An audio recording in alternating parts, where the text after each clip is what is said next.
Okay good morning सबैजनालाई। आज चाहिँ यो तुमरोन वाटरफलतिर चाहिँ घुम्न आएको अवस्था छ।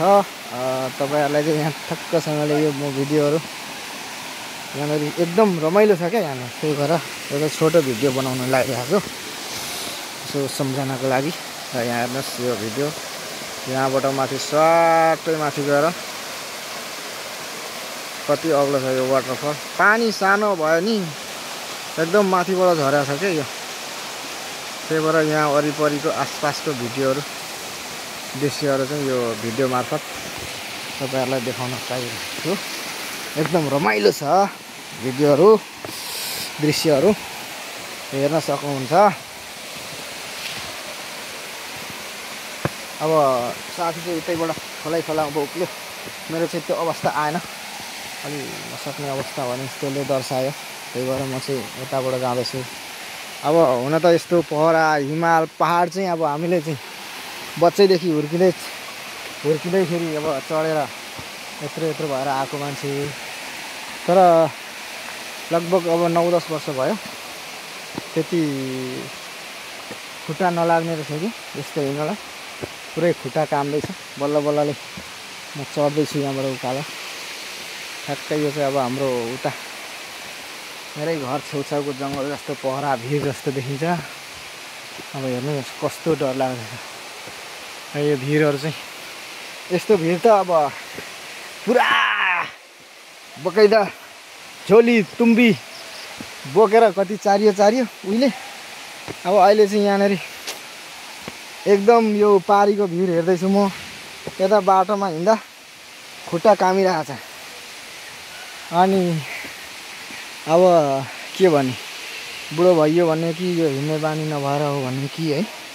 पुरा यहाँ त अब बाटो पुरा बकैदा छ एकदम। यसो छ पब्लिक एरिया हो यो। यहाँ चाहिँ अब हेरौँ मान्छे बिहानै ओहो थोरै छैनन् ल पौडी खेल्ने मान्छेहरू। टन्नै छन् त मान्छे त बिहान। अब यो चाहिँ के हो भने एकदम रमाइलो। ल यो माथि दृश्य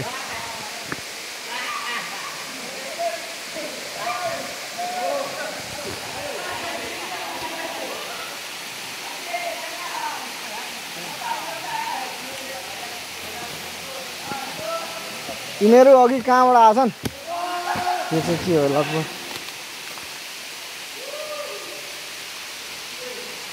टोइलेट रहेछ। छोटो भिडियो हो।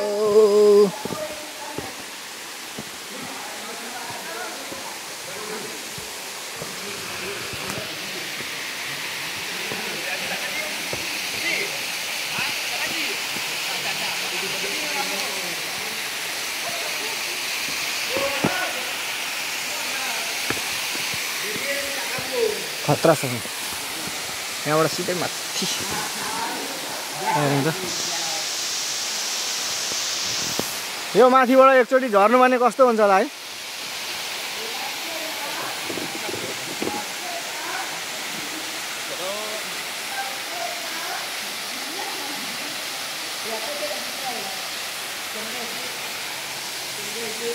पहरा हेर्नु नि यति माथिको अग्लो पहराबाट चाहिँ यस्तो छ यो।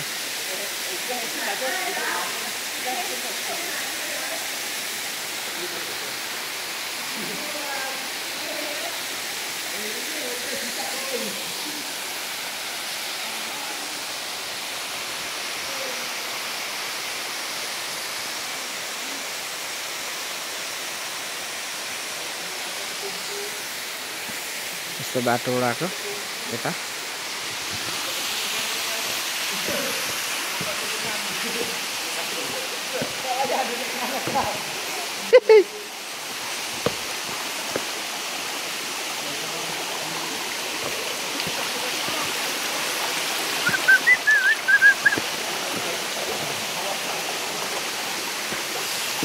के हो केटा। त्यही हो यहाँ त छोटो कठु लाएर त खेल्न नहुने पर्छ त है।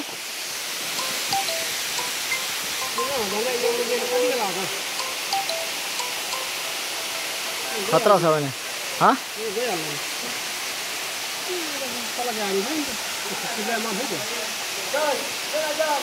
कहाँबाट